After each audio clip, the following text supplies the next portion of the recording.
안녕하세요. 철순의 책방입니다. 네, 이번 시간에 여러분들에게 소개해드릴 책은 데이비드 바크, 존 데이비드만 지음, 엄성수 옹김의 더 이상 가난한 부자로 살지 않겠다라는 책입니다. 너가 가고 있는 곳이 어딘지 모른다면 도착하는 그곳이 마음에 들지 않을 수도 있어. 여행이라곤 다녀본 적 없는 여행 잡지 편집자인 조이라는 가상의 인물이 이 책의 주인공입니다. 이 책은 다른 자기 개발서와는 다르게 가상의 인물을 배경으로 한 편의 영화 같은 스토리텔링을 하고 있습니다. 어느 날 출근길에 본 이 광고 문구가 그녀의 머릿속에서 떠나질 않게 됩니다. 그때 직장 상사로부터 매일 들르는 카페의 바리스타와 이야기를 한번 나눠보라는 다소 엉뚱한 말을 듣게 됩니다.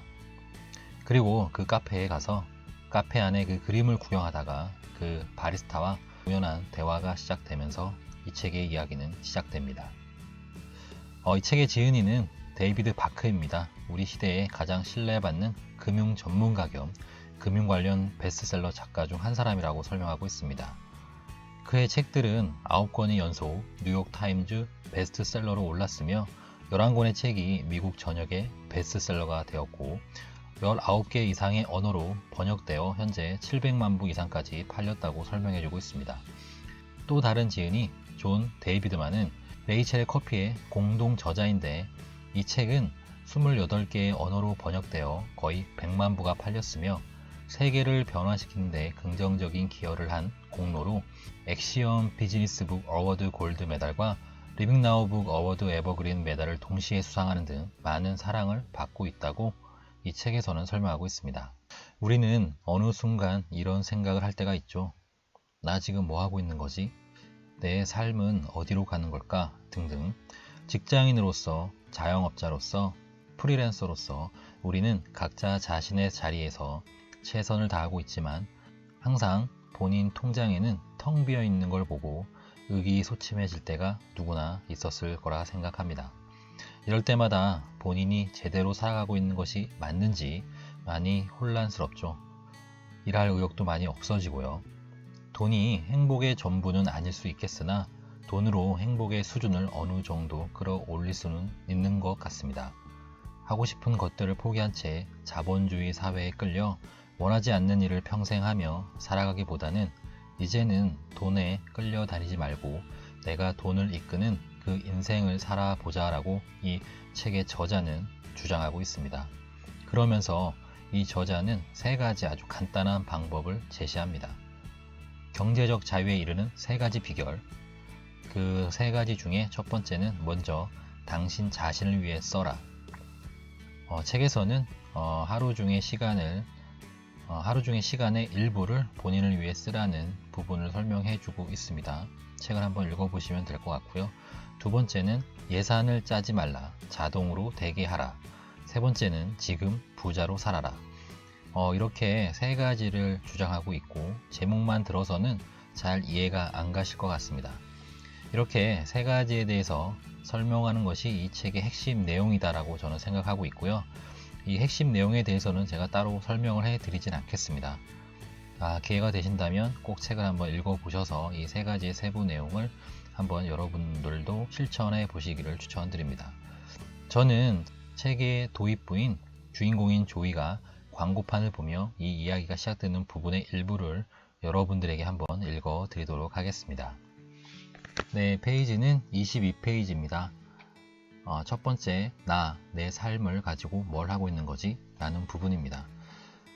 매일 그렇듯 월요일 아침 출근을 위해 전철에 오르는 조이는 더블샷 라떼를 홀짝이며 목적지인 로어 맨하튼까지 가는 40분 내내 그녀는 그 사진을 떠올렸으며 전철에서 내리려고 다른 많은 승객들과 함께 서 있는 동안에도 계속 그 사진에 골몰했다. 대체 그 사진에 무슨 의미가 있었을까?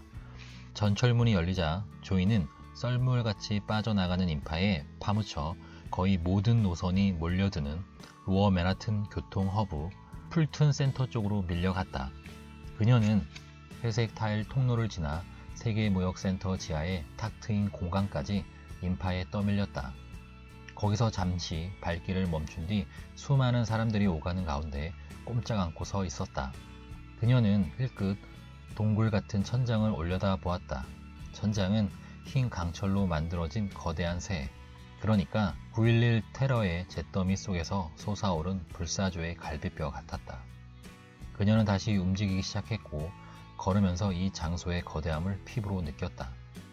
약 180m 길이의 통로에 깔린 하얀 이탈리아산 순정 대리석들 때문에 마치 성당 안에 있는 기분이었다.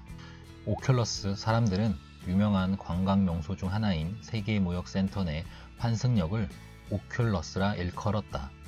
조이는 매일 정확히 말하면 출근할 때 한 번, 퇴근할 때 한 번 이곳을 지났다. 그런데 단 한 번도 멈춰서서 자세히 살펴본 적은 없었다. 그녀가 서쪽 중앙홀 복도로 들어가자 왼쪽 벽에 거의 축구장 길이만한 거대한 LED 디스플레이가 있었다.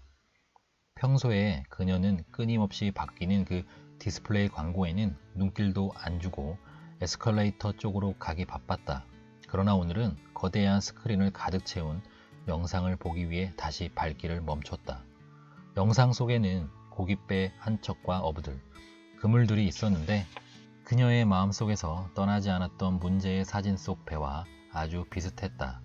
다만 이 고깃배는 물 위에 흔들리고 있는 게 아니라 사막 한가운데 좌초되어 있었다.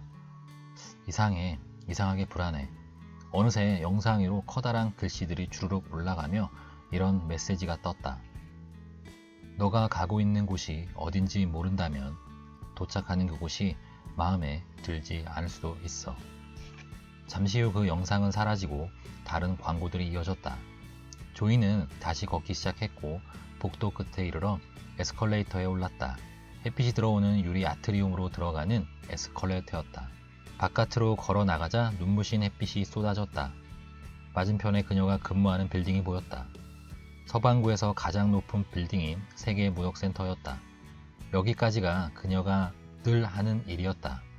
조이는 이 위치에 서서 머리를 뒤로 젖힌 채 하늘 높이 뻗어 올라간 거대한 빌딩을 올려보는 걸 좋아했다. 그러나 오늘 그녀의 마음은 다른 데가 있었다. 너가 가고 있는 곳이 어딘지 모른다면 도착하는 그곳이 마음에 들지 않을 수도 있어. 광고 문구였다. 보험회사였는지 자동차 회사였는지 여행 어플이었는지 그녀는 정확하게 기억하지 못했지만 아무튼 무슨 광고 문구에 빠져 있었다. 내 친구 제시카가 저 슬로건과 무슨 관련이 있지 않았나? 광고하려는 내용이 무엇이든 이 광고 문구는 제시카가 하는 이야기 같았다.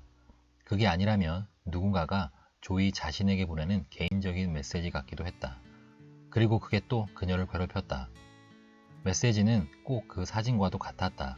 아무리 해도 머릿속에서 지울 수 없는 그 사진 말이다. 그녀는 갑자기 왼쪽 손에 들고 있던 라떼 생각이 났다.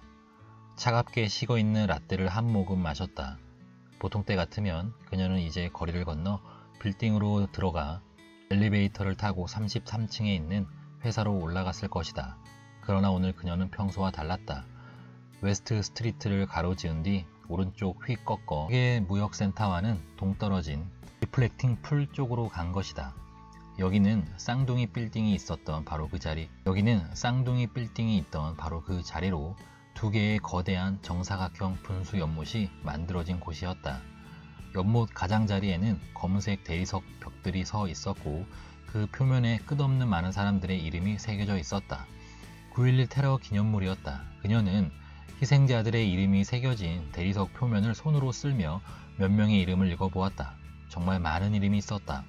2001년 9월 불행의 날 수천 명이 이곳에서 목숨을 잃었다. 조이는 당시 초등학교에 다니고 있었다. 그녀는 한 블록 떨어진 고층 빌딩들 사이에 솟아있는 오큘러스의 거대한 날개를 잠시 올려다보았다. 그날 그녀는 왜 모든 게 평소와 달라 보였던 걸까? 네가 가고 있는 곳이 어딘지 모른다면 도착하는 그곳이 마음에 들지 않을 수도 있어. 조이가 가고 있던 곳은 정확히 어디였을까? 그녀는 정확히 어느 곳에 도착하길 기대했을까? 이전에도 이런 걸 생각해 본 적이 있었을까? 그녀의 옆을 지나던 한 남자가 잠시 멈추고 팔목에 찬 시계를 들여다보더니 서둘러 제 갈 길을 갔다. 그 모습을 비켜보던 조이도 움찔했다. 출근이 늦어지고 있었다. 그녀가 몸을 돌려 세계무역센터 쪽으로 가기 시작했다. 그런데 무언가가 그녀를 여기에서 떠나지 못하게 붙잡았다. 그녀는 다시 근처에 있는 콘크리트 벤치로 걸어가 앉았다. 그녀의 손에는 차갑게 식은 라떼가 들려 있었고 많은 관광객들과 출근길로 바쁜 사람들이 그녀 앞을 지나갔다. 그녀는 나직한 음성으로 물었다. 다른 누구도 아닌 자신에게. 나 지금 내 삶을 가지고 뭘 하고 있는 거지? 네, 이렇게 해서 책의 도입 부분을 한번 읽어 드렸습니다. 네, 책 제목처럼 가난한 부자란 겉으론 보기엔 화려하고 꽤 풍족해 보이지만 실상은 학자금 대출에 허덕이는 사람, 다음 달 신용카드 대금부터 집세, 식비 등등 생활비를 걱정하는 사람, 혹은 진짜 가지고 싶은 것, 하고 싶은 것들을 포기하고 살아가는 사람 모두를 가난 부자라고 설명합니다. 또한 이 책에서는 사소한 결심으로도 당신은 진짜 부자가 될 수 있다라고 주장합니다. 부자가 될 사람은 따로 정해져 있지 않고 부의 습관에 달려 있다라고 말합니다. 대개의 사람들은 많이 벌어봐야 그저 더 많이 쓸 뿐이고 시간이 지나 점차 돈을 조금씩 더 벌게 된다 해도 당신의 지출 또한 동시에 늘 뿐이다라고 얘기합니다.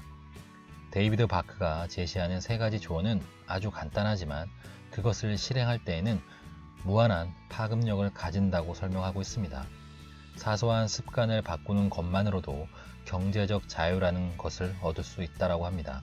책 속의 바리스타 헨리의 말처럼 진짜 부자는 당신 스스로 이루어 나가는 것이라고 합니다. 그리고 이 책에서는 라떼 살 돈이 있다면 더 큰, 더 비싼, 더 가치 있는 것도 충분히 살 수 있다라고 설명해 주고 있습니다. 가난한 부자가 아닌 정말 부자가 되는 세 가지 방법, 여러분들도 한번 따라해 보셨으면 좋겠습니다. 네, 오늘의 영상은 여기까지입니다. 이번 영상도 여러분들 삶에 작게나마 도움이 되셨다면 좋아요와 구독 부탁드리겠습니다. 이상 철순의 책방이었습니다. 감사합니다.